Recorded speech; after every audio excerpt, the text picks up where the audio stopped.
Domestic Violence Guide for Churches by Caroline Abbott.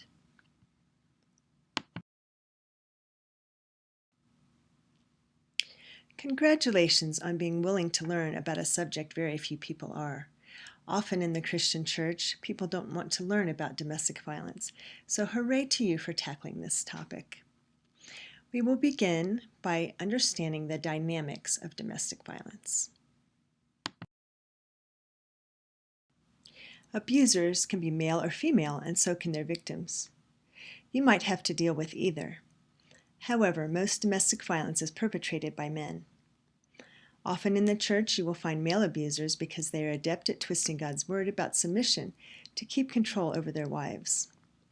To make things easier in the presentation, I will use he for the abuser and she for the victim.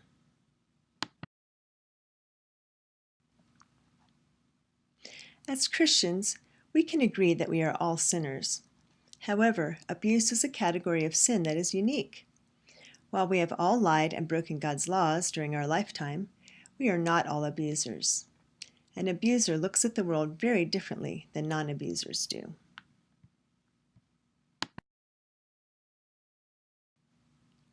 An abuser seeks to gain power, control, and domination over others because he feels entitled to this power. He feels validated to use any means necessary to force his victim to do what he wants.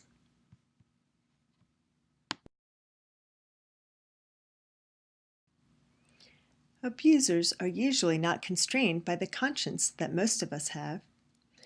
In their mindset, they deserve power and control because they are superior to their victims, and the victims exist only to serve the abuser.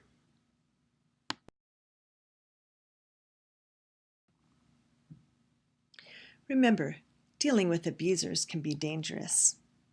This presentation will suggest several actions you and your church can take to help abuse victims. Consider these suggestions carefully.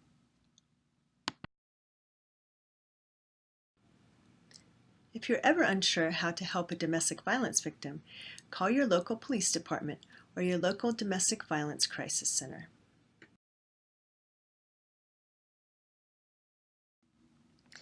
Many people wonder, why do abusers abuse? What motivates this behavior?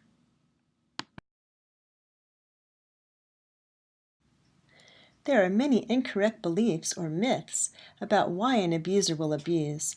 Here are a few. First, that he can't control his behavior. Second, he doesn't know how to handle his feelings. Third, he was abused as a child and this is the only way he knows how to behave. Or fourth, that he has poor communication skills. Here are a few more myths. That he hates women or he's mentally ill. He has a low self-esteem. He isn't a Christian, he doesn't understand the Bible. Or he's addicted to drugs or alcohol.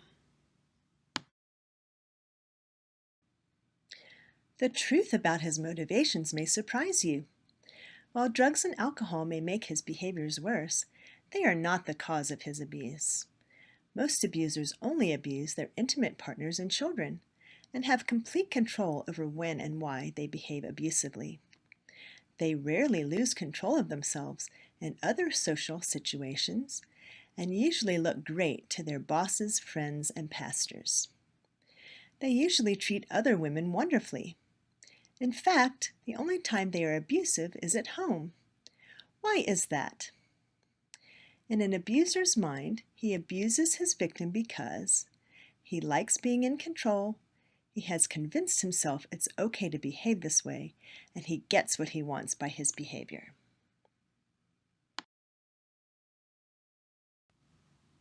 An abuser has a great feeling of entitlement and feels he has a special status no one else in the family does. In his mind, he has the right to physical, emotional, and sexual caretaking, deference, in other words, everyone should respect me, but I owe no one else any respect, and freedom from accountability. No one should question my actions. In contrast, his wife and children have few, if any, rights.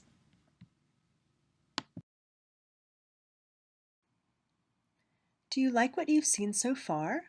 If so, purchase the remainder of this presentation at carolineabbott.com/domestic violence guide for churches. Thank you.